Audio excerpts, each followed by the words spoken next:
Thank you, everyone. Today I'm going to talk about a question that I and some of my colleagues at the AI Objectives Institute have been investigating, which is a surprising degree of analogy between the structure of market economies and the structure of neural networks, the kind that we train in machine learning, and some implications for policy formation and AI safety, and then because this is a computer security audience, also computer security as a closely related field to AI safety. And so this is kind of a talk about the entanglement between risks from artificial intelligence, the consequences of artificial intelligence, and the successes and problems that we have in our economic system, with some opportunities perhaps to address them together even. So for background, I actually am a graduate of the computer science department here. I did an undergrad and a PhD in computer science and law at Melbourne University, but I've spent the last 16 years or so of my career in San Francisco, most of that at the Electronic Frontier Foundation, which is a technology policy and civil liberties organization. And then after that, as director of research for a while at an organization called the Partnership on AI, also consulting for OpenAI on computer security and AI security stuff for their projects.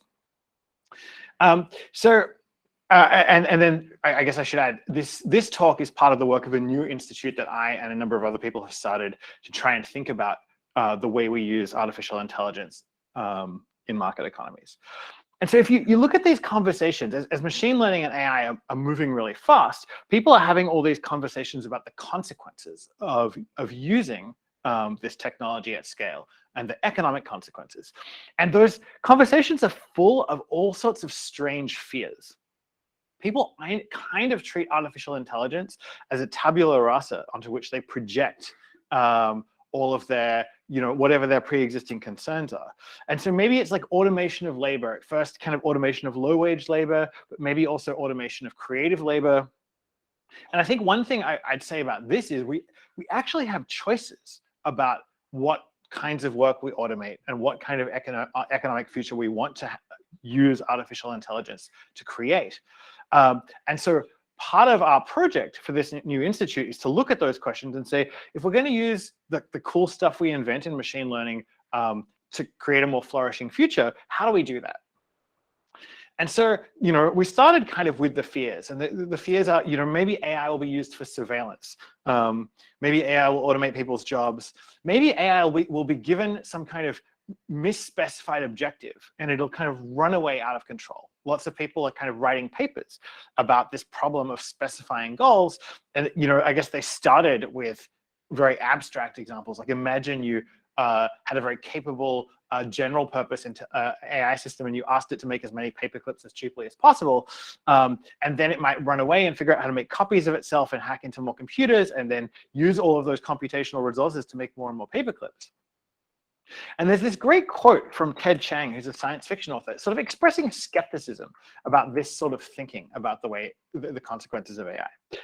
He's like, I don't really think it was very likely. This whole paperclip story seems kind of wild. And then I realized I'm already surrounded by machines that demonstrate a complete lack of insight into the goals they're given. We just call them corporations. And corporations don't act totally autonomously. There are human beings on the board and in executive roles theoretically controlling corporations, but there are limits to how much judgment you can exercise in many companies. If you're on the board or you're an executive, you have this constraint that you have to make as much money as possible or close to it. And there are, I actually kind of felt like I might have been overstating this claim a little bit, or Ted Chiang might have been overstating this claim a little bit, but I've said it to a few people who sit on corporate boards. And I said, you do have these environmental, social, and other governance things in addition to profit that you can pursue. And they're like, yeah, but really, if those things are expensive, they don't happen. By and large, your goal, if you're running a company, is to make as much money as possible. And so then, according to Ted Chiang's story, it's kind of you replace the paperclips in this concern with money. Like, what happens if we have a world with these systems that are optimizing for as much money as possible? Is this good? Is this bad? Is this the right world in which to drop our increasingly sophisticated AI systems? And so I and my colleagues at the AI Objectives Institute were looking at this question and trying to figure out how to get theoretical purchase on like how you would answer it. And we noticed something really surprising, which is that there's something, I don't want to quite use the word isomorphism. I want to use the word like hand-wavy approximate isomorphism. There's some structural similarity between the artificial neural networks of the kind that we train in machine learning and the structure of markets, which is really weird. So how many of you here have trained a neural network before? Can I see hands? About 40% of you. So this is a quick refresher for you and a crash course for everyone else. So neural networks are these computational devices where we have some inputs. Maybe the inputs are a picture, or maybe they're words in a sentence. Maybe they're the state of a computer game. And then those inputs go through a cascading series of layers of neurons. And each neuron performs a very simple arithmetic function. We have something called an activation function that's some kind of nonlinear like switch that can be turned on or turned off. And then the output from each of these switches goes to a bunch of the other switches. And then on each of these edges, you've got a kind of adjustable parameter, like imagine a knob, saying how strong is the connection between each one of these things and the next. And so we could, have as the input, I guess I was showing this here, a picture. And then the final output layer, the meanings of these output neurons could be, is this a picture of a cat or a chinchilla or an ocelot or a dog? Is this, if these are words coming in, and of course I'm simplifying a little bit the kinds of architectures we use to really do this with words, but and pictures, but words in, and then a probability distribution over the next word in the sentence. Or we can combine those two things together and actually have like sentence labels on pictures. But the idea is the same in all of these cases.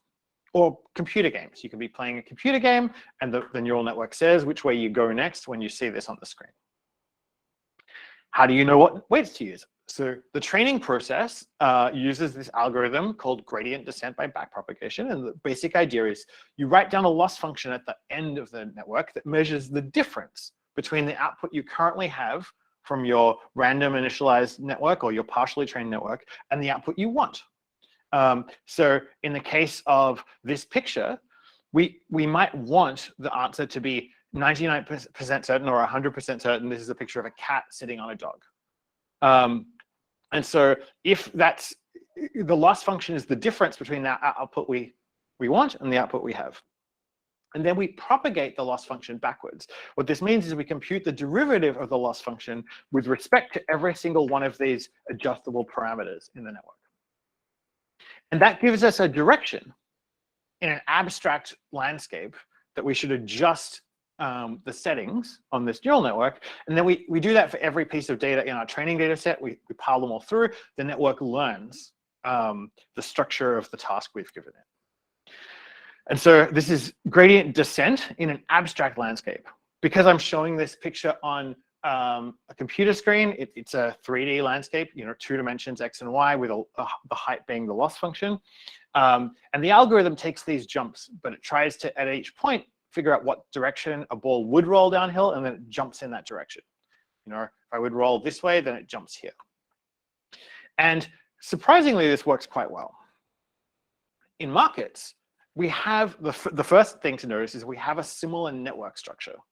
As goods and raw materials are extracted from the environment, they get passed around between different companies that turn them into other things.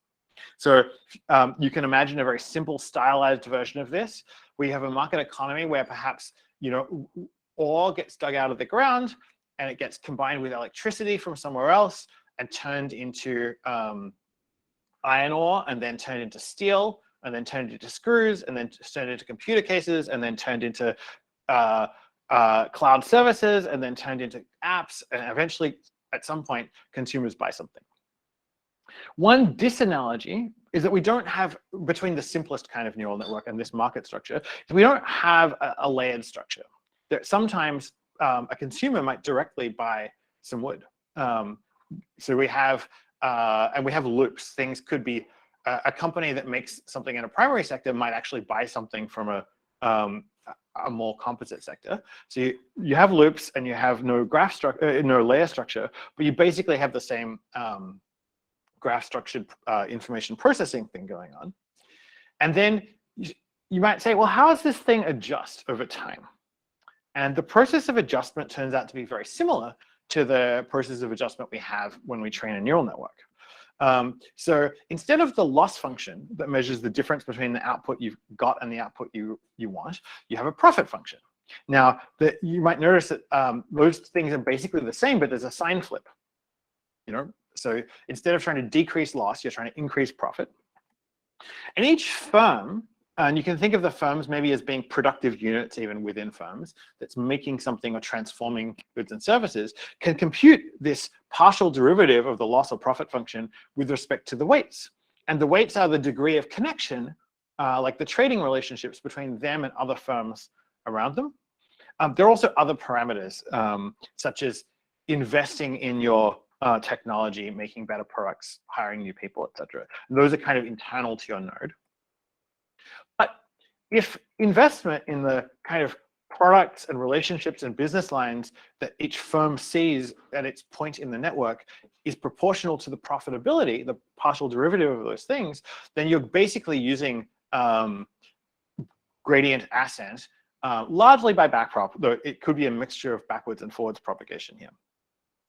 This is going to be closest to true in more competitive markets, or ones where if you've got monopolists, they sort of invest their rents in expanding their existing businesses.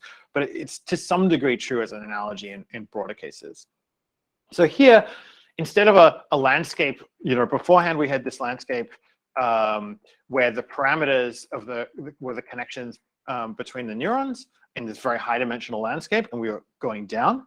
Now we have a landscape where the parameters or the dimensions are how much each firm trades with other firms and how much they invest in different internal production and R&D outputs. And then the system is trying to climb to the highest profit point. And it does this on different timescales. So on very fast timescales, you'll get adjustment of prices and quantities of production through this process. And then on longer timescales, you'll get the invention of new products. Now, there are definitely some disanalogies as well. I'm gonna pause to note them. One of them is that in this network structure, the market one, you have conservation of some of your goods. So unless your good is something like a piece of software or an app or something that you can give to as many people as you want, if you made a finite amount of steel, the output of your steel production node has to sum to 1. So you have a normalization parameter. Secondly, you do have this sense in which the node can kind of be upgraded, right? If I run a steel plant, I might be able to figure out a way of making my steel plant better by buying more computers and robots, and it actually will turn the same amount of electricity into more steel. And that isn't a thing that you in an artificial neural network, you just have your bias term. You don't have anything fancy like that where you change the shape of your activation function.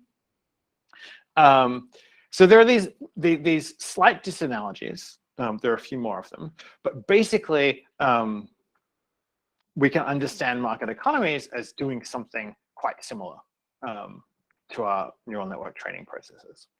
I guess there's another thing, which is the degree of generalization that we ask for in market economies is much less. We don't hand them huge training data sets and say generalize across this enormous number of data points. Basically, what a firm does is it might look back over the last few years and say, next year is probably going to look similar to the last n years of data. So I'm going to try to figure out a plan that optimizes over what I've seen recently. Now, there's kind of good news and bad news from this analogy. The good news is gradient descent is an amazing algorithm. I think when I first studied computer science back in the 90s and people talked about gradient descent, the general expectation was it would get caught in local optima. When you roll a ball downhill from Mount Everest, you don't wind up in the bottom of the Mariana Trench. You instead tend to get caught in a mountain lake. But the cute thing, and I guess maybe many of you are familiar with this or not, I'm not sure, is that when you're in a high dimensional space, you're less likely to get caught in local optima because they're rarer. In order to be a local optimum, one of these spots where the ball stops, you have to be a local optimum in every dimension. And if you've got a million dimensional system, it's actually quite rare for them all to have a minimum at the same time. So this is kind of cool. And in fact, you can kind of understand these claims that economists have made about how cool markets are.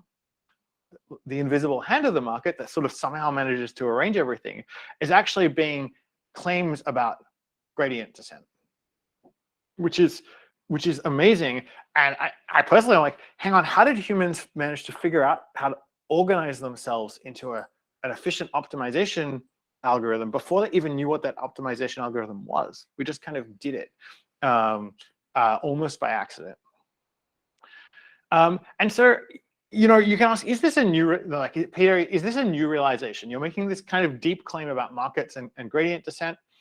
And the answer is it sort of has been known, but not really very clearly by like examined by anyone.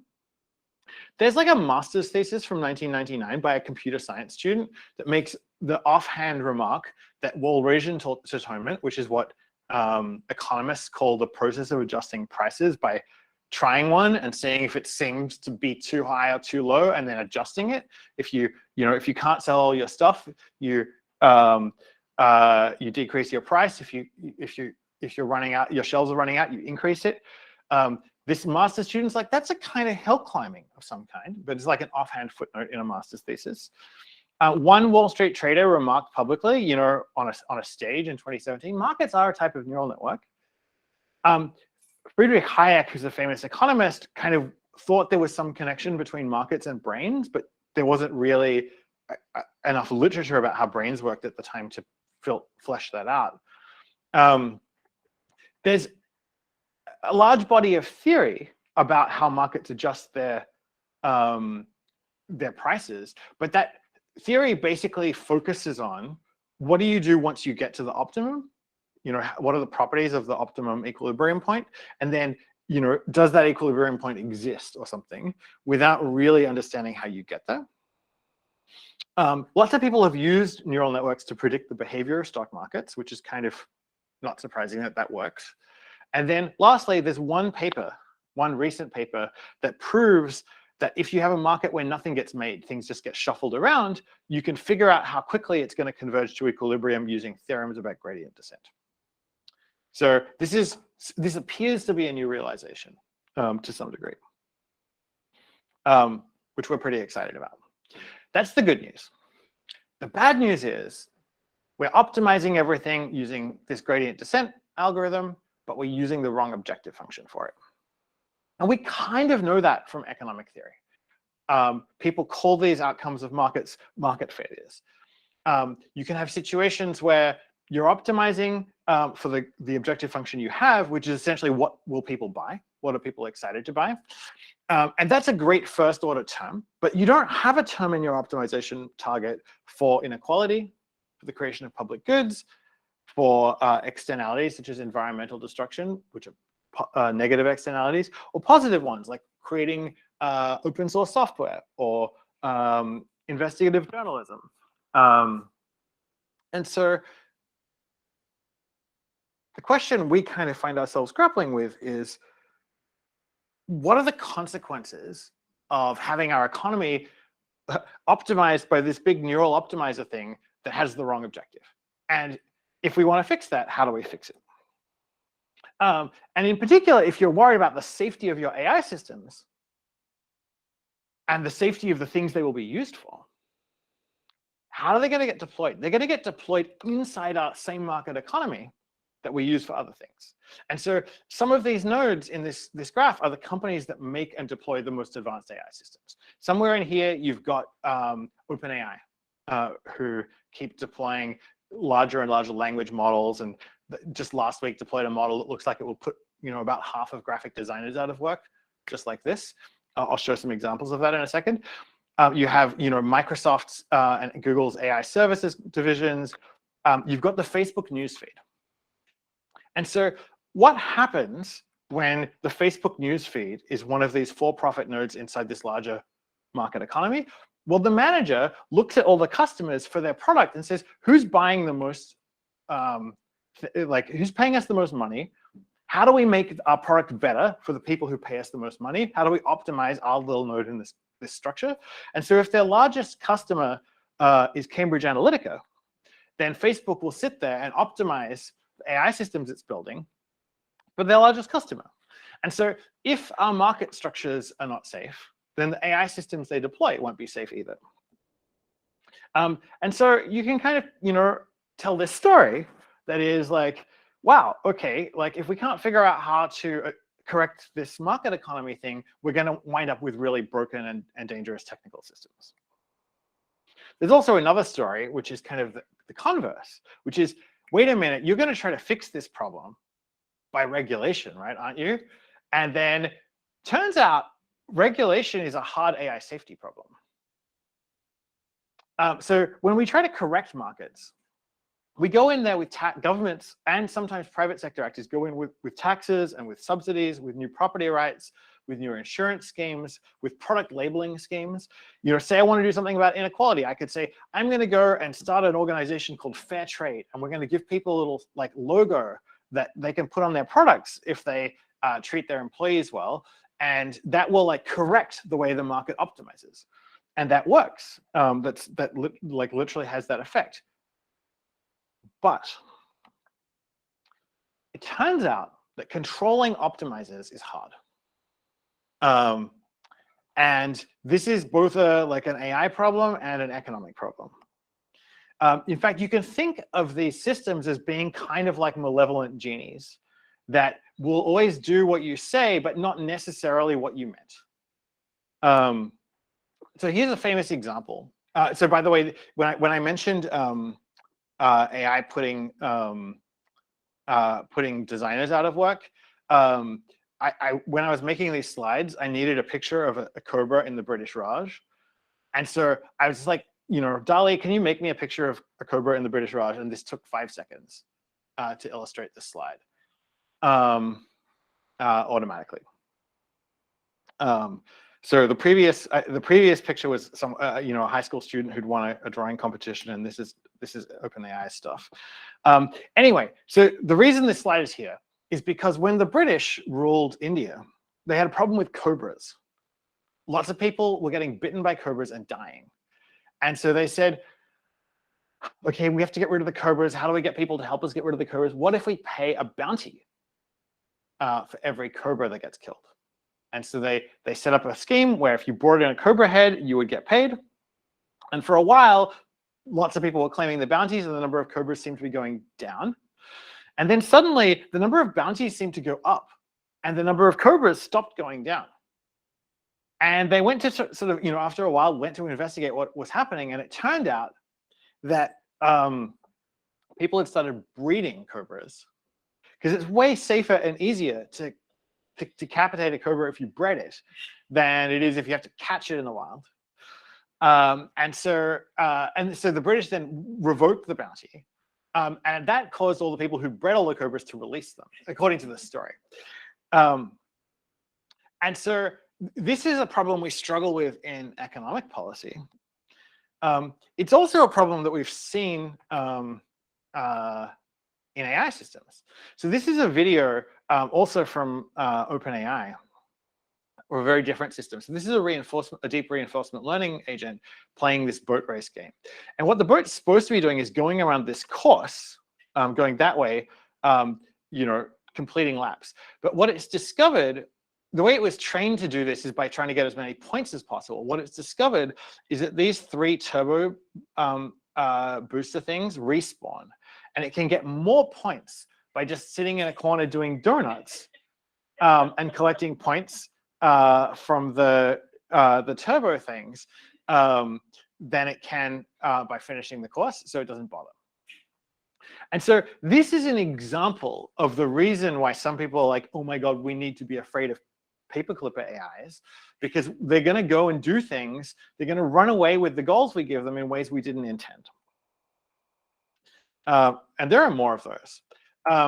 So where do we go from that problem? So it turns out, we think that there's a really rich interplay between the two fields of economic policy and AI safety that is fundamentally about how you control optimizers.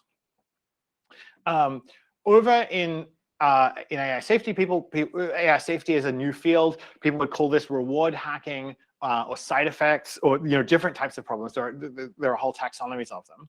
Over in economic policy, we call this Goodhart's law, or Campbell's law, or teaching to the test.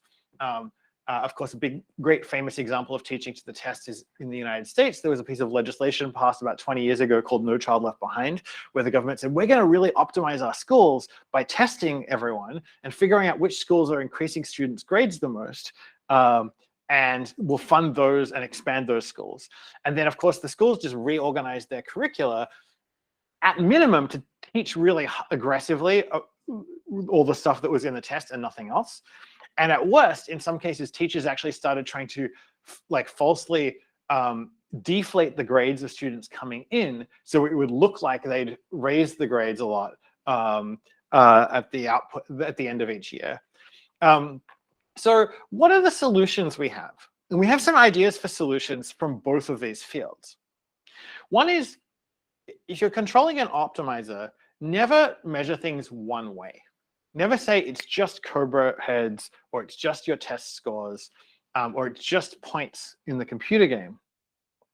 Instead, find n different ways to measure the results you want and try to incentivize all of them. Maybe you literally average them together, or maybe you do something even sneakier than that. Maybe you just sample. If you could find 10 different measures, you sample 2 or 3 each year, and then you pay people their bonus based on the 2 or 3 things you sampled, then they won't know in advance how to cheat. And it becomes much easier, in fact, to increase performance by doing the generalizable thing you were supposed to do, rather than the pathological thing that misinterpreted the measure. Secondly, when you intervene especially in an economic system, design on the assumption, actually both of these systems, design on the assumption that you don't know the correct answer. Rather than trying to write down a formula on day one, write down an uncertainty distribution over possible formulae, and then write in protections that are, also, I'm telling you to do X, but don't cause side effects, Y and Z. Try to measure your side effects and stop your system or change it when you see them. And then the last thing, and this is, I think, by far the most powerful and promising, is to use human feedback. So this is another reinforcement learning agent. And this one's been taught to do a backflip. It's the reinforcement learning agent is controlling this simulated robot in Majoko. And it's been taught to do a backflip, which is kind of a difficult control problem for this RL agent. The way that this was done was just giving it about a half an hour of human feedback, saying, look, the human would be shown 2 videos of 2 different RL agents, and then it would just say, the human would say, that one looks more like a backflip, go that way. And it turns out this works. So the question we found ourselves asking from an economic perspective is, what would the economic policy version of this feedback mechanism look like? Is there a way we could control the economy so that we do the backflips we want, whether that's reducing carbon emissions or making more equal societies or producing lots of high quality open source software? When you go and look at this correction process in real economies, the current data shows, I guess it's both discouraging and encouraging, in the sense that humanity is not doing a very good job of picking up and correcting our objective function, which is bad news. But then I guess the good news is there's probably lots of room to improve. We picked a random example, which is coral reef bleaching, obviously a huge deal here in Australia. I just sort of did a quick retrospective on how long did it take between when scientists first realized the reefs were bleaching, and when governments actually really acted in a strong or decisive way to do something about it. And the problem was sort of detected in 1982, 83, because there was a global El Nino bleaching event in that year. And mitigations, large-scale mitigations started in about 2016. So it took about 30, however many years that is, 34 years to go from scientific evidence to economic policy. And even after 2016, the interventions are probably still about 10 to 50 times smaller than you would need to save the reefs reliably.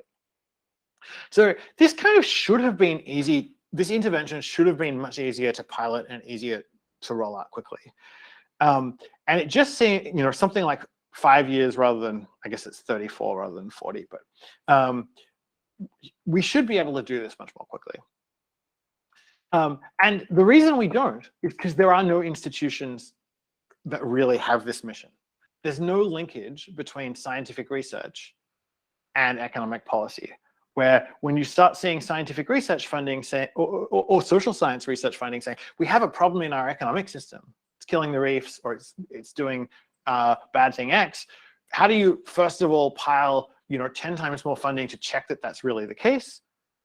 And then if it is really the case, 50 times more funding to test a bunch of interventions, measured a bunch of different ways so they don't get reward hacked, and scale up an intervention. And so one of the missions of our organization is to figure out how you would do this. Here's another example. So coral reefs are one thing. Software security, I think, is another like extreme and pathological example of this. And the reason is totally different. In coral reefs, it's the side effect. I didn't actually mention this. It's basically like runoff from agriculture and nutrient pollution plus climate change that are destroying the coral reefs. In software security, it's basically the fact that people can't really measure the security of their computers very well. So corporations care about security a lot at this point. They don't want to get hacked. They've seen all the costly things that can happen if they do. But when they go to say, okay, what are we going to do about it? They get met by a wave of vendors who say, well, we're going to sell you the best firewall, and we're going to sell you the best intrusion detection system, and we're going to sell you the best, I don't know, there's another category of products that's really popular here that I'm forgetting for a second. I'm going to sell you all these things, and antivirus software, I'm sorry. Sell you those things, and you look at this, and if you're an IT manager, often the answer is, well, I can't tell which of them work, so I'm going to maybe buy all of them or some of them at random. But the interesting reality is some of the products do work, not many of them. And there's just no information in the open market about which things you should buy or who you should hire to get your computers to be more secure. Unless you happen to basically have a company like Google or Microsoft where your entire leadership team and your management hierarchy understands the problem deeply, and they know how to hire a great team who can then go and audit your systems, who can then evaluate the things that you might buy to improve them. Unless you're in that situation, if your managers are like the managers of almost any company in Australia, they're like lawyers and accountants and people from other fields rather than computer security people, they basically are like playing blind. Now, there was a really interesting moment in one of the, I think it was Reality Winners leaks out of the CIA, where the CIA agents were talking about intrusion detection software. Actually, it was local host monitoring software that would monitor activity on a single host. I don't remember what category it was. They said this one piece of local monitoring software makes our lives hell. Version 6 of it does. So if you encounter anyone who's got version 6 of this software running, you need to stop what you're doing and go super carefully, because you have a very high risk. It's Komodo's software. The Komodo is going to pop up this alert and warn the user that someone's on their computer. Version 6 did that. Version 7 had a loophole in it, like some particular directory that wasn't monitored, and so they were fine with that. And so the problem we have in the market is people whose job it is to break into computers all the time, like the CIA, know which software actually makes your machine secure. But you as an IT manager going to buy security software have no idea.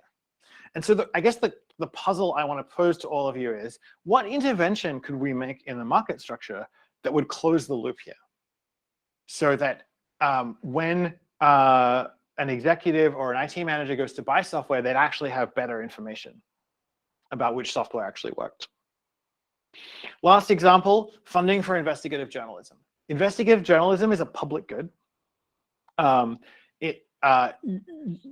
It is of a small amount of benefit to the person who buys the newspaper or magazine or subscribes to the website that where it's reported. But it's of a huge amount of benefit to everyone in the society that is reported on, because fundamentally corruption and governance problems in that entire society get solved.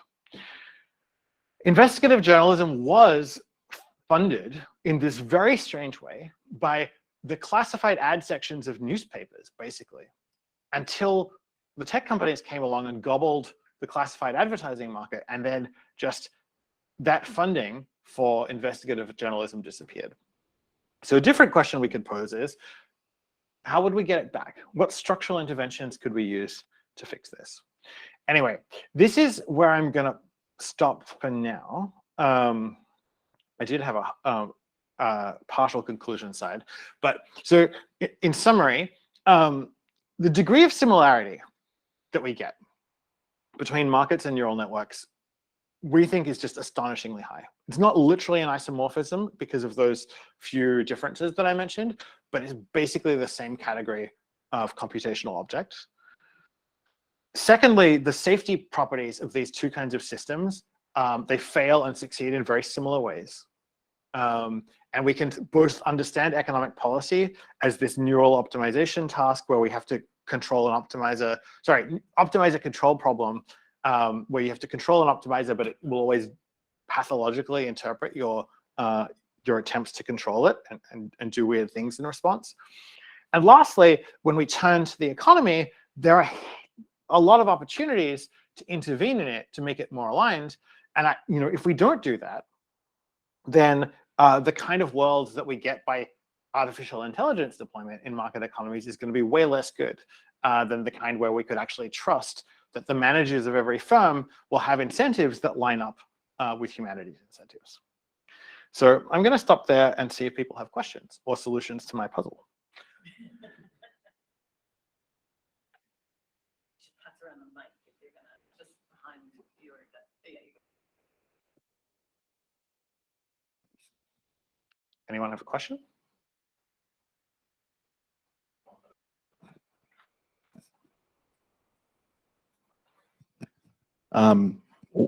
Yeah, Michael McKinnon, I'm the branch chair of the Victorian branch for ASA. It's been a pleasure to have you speaking, Peter. By reputation alone, I thought great speech, great talk, but you've just blown me away with everything you've covered. As you were talking about, the problem of optimizing and controlling optimizers and things like that, I was sort of thinking like, will we ever find ourselves in a world where the Reserve Bank, for example, start using AI or neural networks to do things like set cash interest rates and things like this? Do you sort of foresee a world where these things might converge in that kind of way? Yeah, so we already do have a surprising amount of economic policy formed probably with neural networks. And one of the things that's probably going to be a surprising claim to make, but what I'd just say is the hedge funds use neural networks. And they use neural networks to place all sorts of bets on the values of companies and commodities in the future. Now, mostly, I think those of us outside of the financial world have this hazy model that they're just basically playing some kind of giant game of roulette. And so they may be using like AI-enhanced roulette agents to kind of win or lose money. But if you look at the things that pay off for them, sometimes they actually have a grounding in policy. So I'll give an example, which is that there's a category of hedge funds that will do research on companies.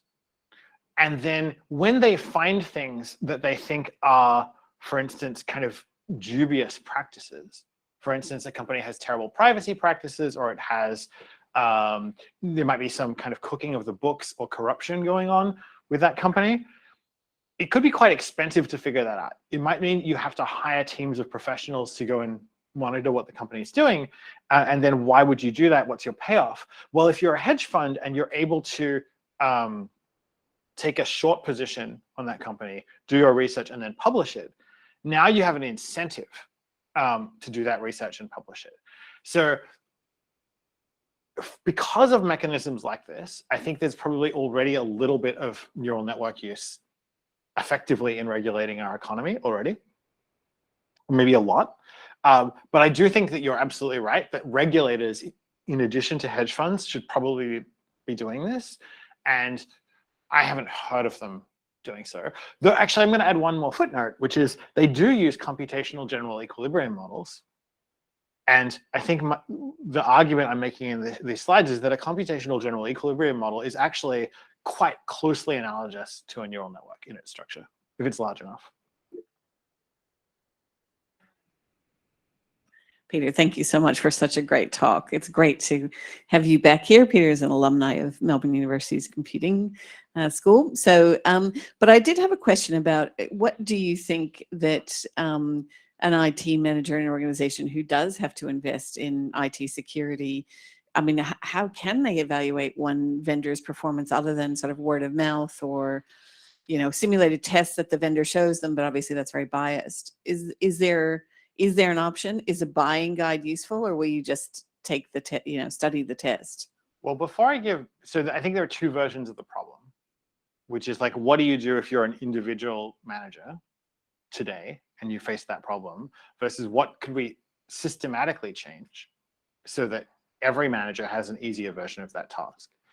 And I think I posed the systematic question as a puzzle to everyone. So before I try to answer it, I want to say, does anyone else have ideas about how to do this?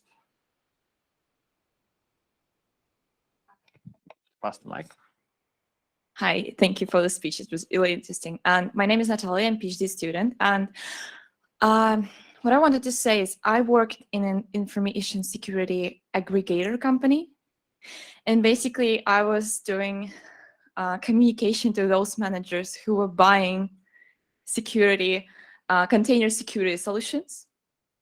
And at least how I saw it was done is that they actually took all the solutions that seems right to them and tested them in their environment. And partially our duty, my duty, was to tell them what would be best for their environment in terms of, you know, the operation systems, the amount of systems that actually should be protected and other stuff. But what I've seen that a lot went from money. I mean, I've heard that one of our clients actually refused the best system that they could have just because it was more expensive than the other one, and because for them it was easier to communicate with actual vendor who provided the system. So yeah, I just wanted to share that how it actually worked a couple of years ago in one company. So the interesting thing about testing processes is that if you are an individual company and you're testing, you know, a new firewall or antivirus system on your network, the things you can test about that system are important, but they're going to end up being different than the things that ultimately matter. So you can test how easily and smoothly it integrates with, you know, for your existing systems and for your stuff. And that's actually really important. That test it tells you something valuable. You might have a security person on staff who might like prod it a little bit and see if it works as expected. Great. But that does not, those tests do not give you information about how useful this product will be if an advanced persistent threat, an APT actor shows up trying to break into your institution, because you might not have anyone on staff with the skill sets and the resources that APT is going to show up using against you. And so when I look for solutions to this problem, I say, what's the solution where you can get information from a real APT level actor and testing environment and provide that quality of information to all of the companies that need it? And so basically, and I don't know if like you saw any of that in your aggregation business where you'd actually have like really serious teams that like know how to break into things, and they'd spend a lot of time trying to beat each product. But that's kind of the thing you would need. Yeah, it doesn't happen. Now, then the next question is like, where should it happen? And I don't want to say that I have the magical answer. I have one proposal. I'm curious if anyone, before I share mine, if anyone else has other proposals for how we might want to do this.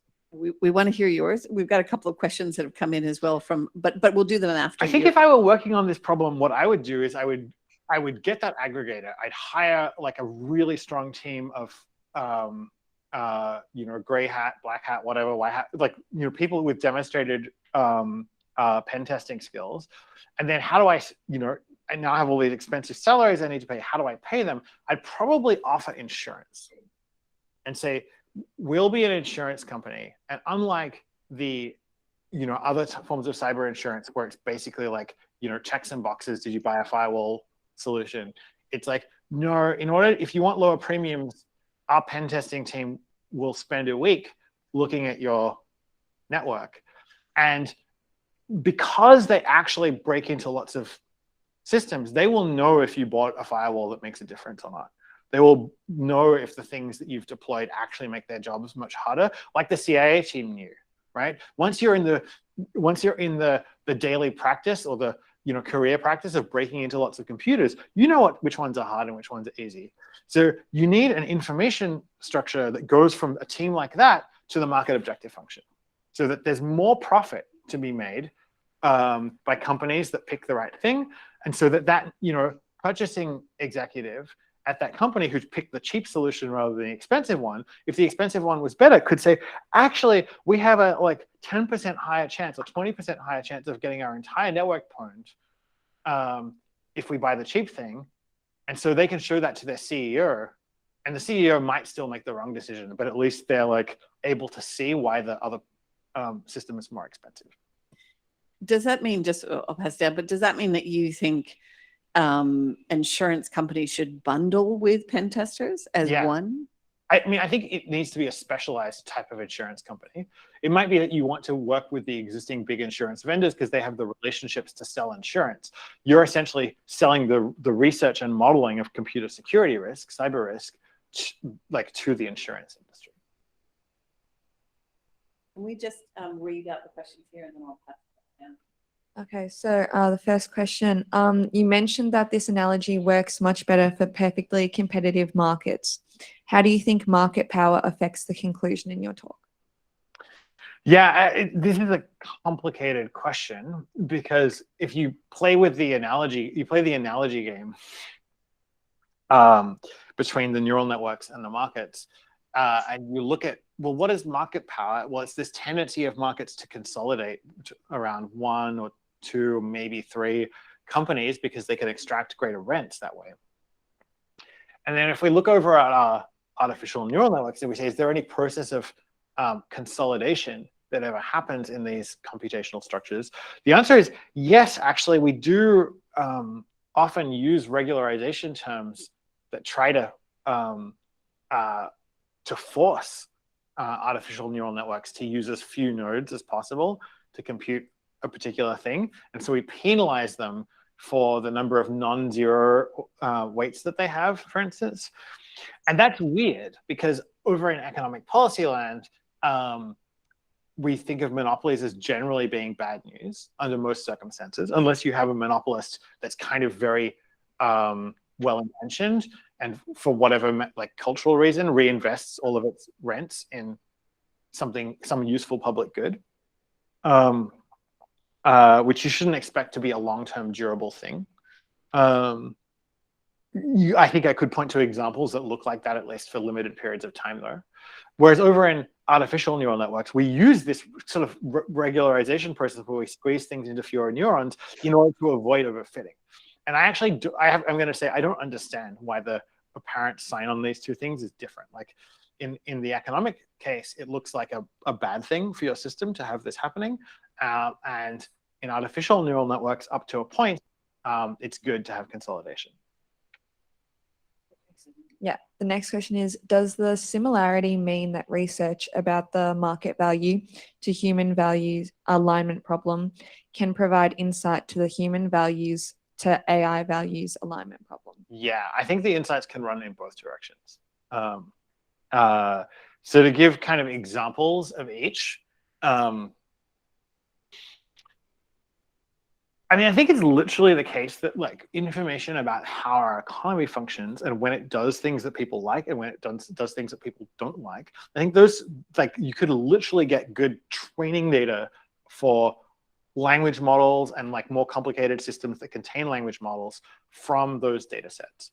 Like, you know, if I'm a human and I tell you, oh, I'm actually really happy when there's a coral reef around for me to go and visit, or if there's one that's assured to exist for my grandchildren, that's actually like a statement about human values that we should include in the training data sets of our AI systems, so that as people use them for more and more consequential things, they just naturally like understand what humans care about. And then in the reverse direction, I think I've been showing examples of this where algorithmic techniques that seem to work, like the human feedback mechanism, we should look at how to deepen those in the economic policy case. I guess we in fact do use human feedback in economic policy formation. Sometimes when governments create a new tax or regulation, they just put it into law. And sometimes they'll say, oh, this regulatory agency or something is supposed to be in charge of this thing. And they'll actually delegate to some humans who can kind of keep pulling the levers dynamically. The problem is when those humans then try to consult with the whole population, you'll get this biased signal where if a government regulatory agency is like asking for comments on some proposed regulation, the people who show up are basically lobbyists and people with too much time on their hands. And so if there are things that matter to broader distributions of society, you don't necessarily expect those inputs to be captured by those existing democratic input processes, which leads to another thing that we're interested in and working on, which is how would you design a better democratic input mechanism for an economic regulatory agency so that it could get a less biased and much larger sample of people's needs or requirements for the regulation, or feedback once it's implemented, and then things are, you know, you have the COBRA problem. How do you spot your COBRA problems really quickly and act on them immediately rather than letting them play out over years and years? Next question. If the economy is a neural network, then can neural networks be used to define the relevant criteria? I think I'd maybe ask, it's not clear what the criteria, maybe I don't follow what the criteria are in this question. If the economy is a neural network. Yeah, badly posed question on my part, but I'm sort of asking if the neural networks can define the rules as opposed to in the way that we do, in the way that you're discussing here, saying that environmental benefits are important, or environmental effects are important, other factors are important. Can the neural network actually search out and decide what is important? Yes, I mean, I think there are a lot of ways you can do this. It's a fascinatingly free-form problem, because in order to change the objective function of the market, there are multiple ways to do it. One is you can actually change laws and have kind of formal mechanisms that encode the value of things into money. So a good example of that is a carbon tax. Carbon tax is a policy that says we didn't measure carbon before, but we've realized for scientific reasons that it's very important. And so now we're going to assign this monetary value to it. Or you can do it with cap and trade. But there are also mechanisms for doing this that run through human psychology. So the fair trade certification process is basically an intervention in consumer psychology. that says we're going to have a measurement apparatus, which could be either good or bad. It could be genuinely measuring economic justice, or it could be Cobra wireheading, whatever. But it measures whether a company is fair trade, and then it puts this little logo on the packaging of their products, and people are like, oh, I want to support fair trade, and so they buy that one, even if it's more expensive. Then the question is, could we use neural networks to adjust the objective of this thing?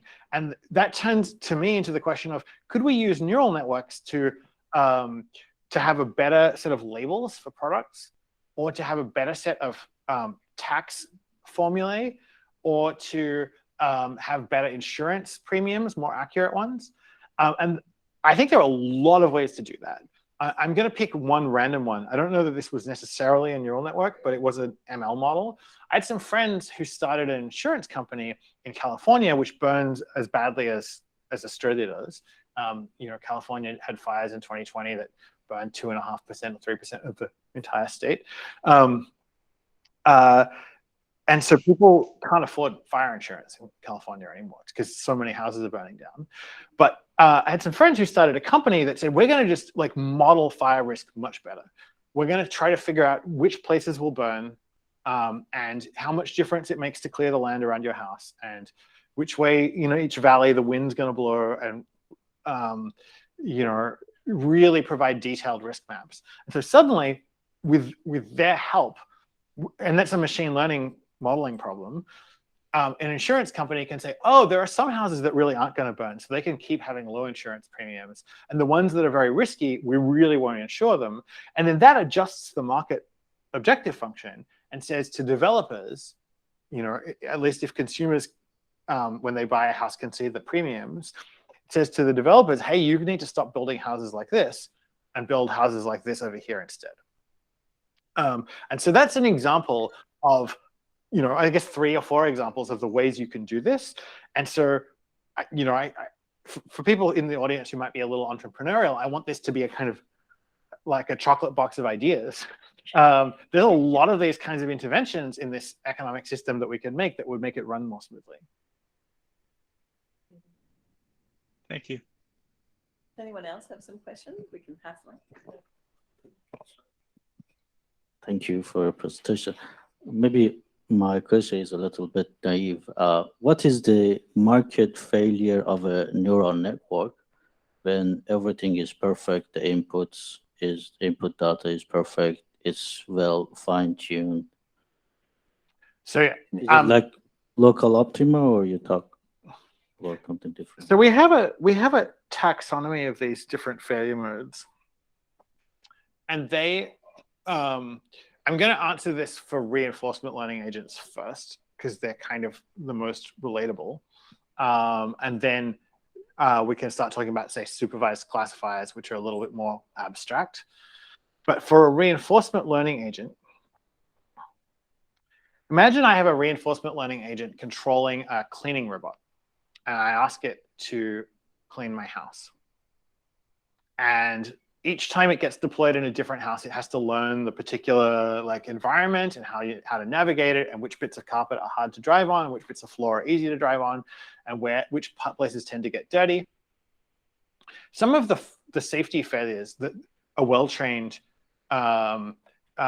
reinforcement learning agent might exhibit. One is it might learn that its dirt sensor is mounted on the front of the robot, and if it drives really hard into the wall, it can break the dirt sensor, and then all the dirt is gone.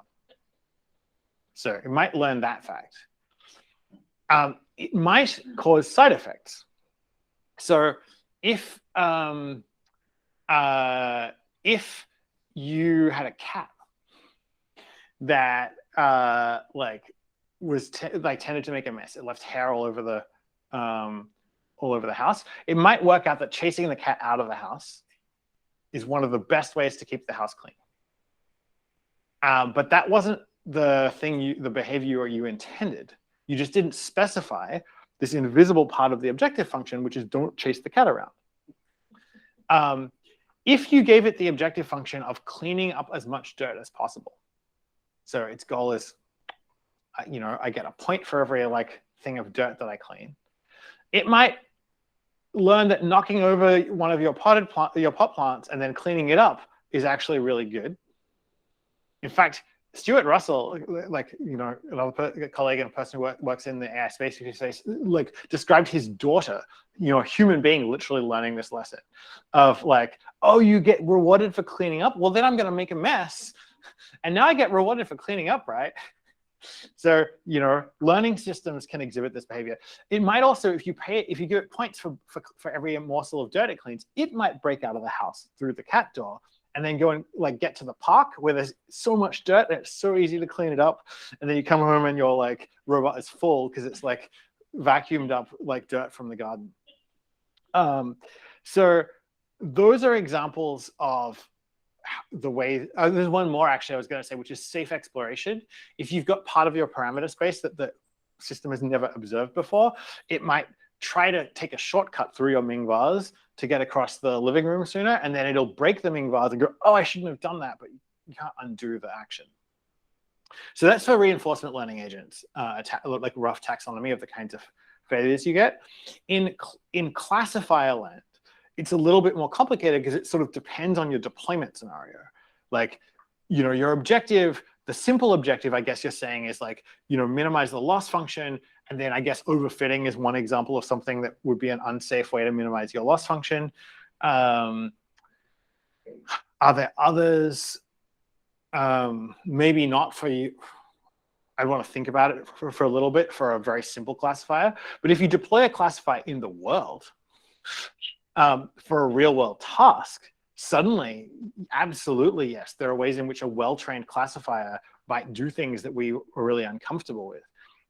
So the machine learning fairness and bias literature, for instance, is about one example of that, where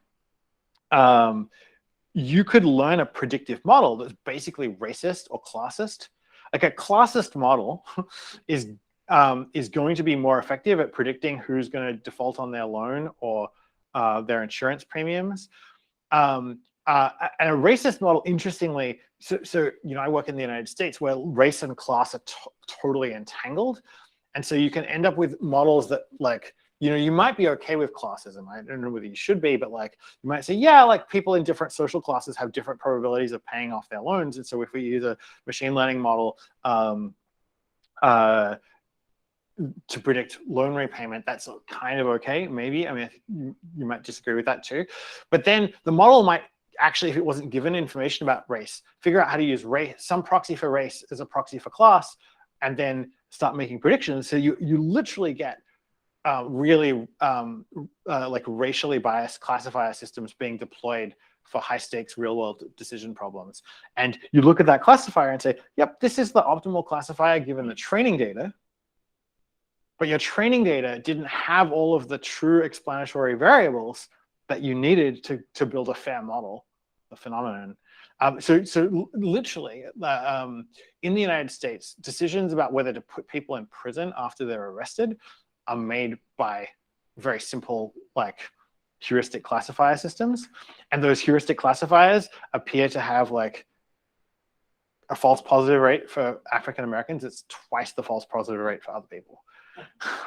And there's like then a huge confused literature about whether, like, you know, calibration, like measures of calibration fairness require that false positive rate to be different. And I think that's like stumbling into this very difficult ethical territory where, like, I think I covered this just sort of offhandedly, where I said you should always be unsure about your objective, because if you think you have like a good a single good measure of what a fair decision is in a deployed classifier, you're going to realize that they're actually competing objectives. And the objective of being fair to each innocent defendant is in conflict with the objective of minimizing risk of population level reoffense.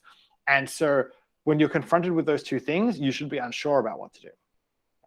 And it's unsafe to be to emit, you know, confident answers in all cases. If there are no last questions, I might put the final question to you, Peter, which is, what do you think the impact will be on transparency and open data from what you've talked about today? Will it have an impact? Well, in order to have an impact, people would have to listen to our story and do a lot of things differently as a result of it. So I hope that happens. We're going to try to be an organization that gets the world to think differently about how you regulate markets. It is broadly good to have more information about the world if you're trying to design metrics that are a function of the world. Basically, in all cases, and there might be a footnote, which is if you're trying to design the non-wire-headable way to pay people for managing cobra populations, maybe the die roll where you say I had 5 metrics for how many cobras you got rid of, and like the die roll that says which one we're going to use this year, that one's a fair secret to keep. But by and large, more transparency allows better control of these optimizers. Thank you so much. I'm delighted that you've been able to speak today at this event hosted by ASA and the School of Computing at the University of Melbourne. There is a light lunch, I hope, behind me, behind this wall. And I hope that you all will both take the opportunity to thank Peter with a big round of applause and stay and chat with him afterwards about his research at the AI Objectives Institute. Thanks very much.